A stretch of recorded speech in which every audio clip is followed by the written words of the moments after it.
How to update the PhotoMath app on your phone. I'm going to guide you through the process on how to do it. Let's get started. First of all, on your phone, make sure that you've already installed the PhotoMath app. When you launch the app, if you are facing some issues with this app and you want to fix that problem, updating this app might help you. So in order to update this app, what you can do is you can head over to your Play Store. If you're using an iPhone, you can head over to your App Store. On your store, tap on the search bar and search for PhotoMath. In the search result, find the app and tap on it.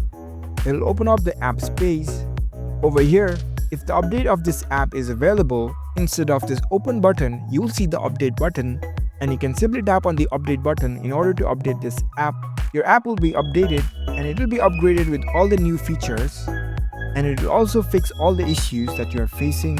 Currently, the update might not be available, so it is not showing the update button. So that's it. That's how you can easily update the PhotoMath app on your phone. If you found this video helpful, don't forget to give this video a thumbs up and subscribe to our channel for more tech tips. Thank you for watching.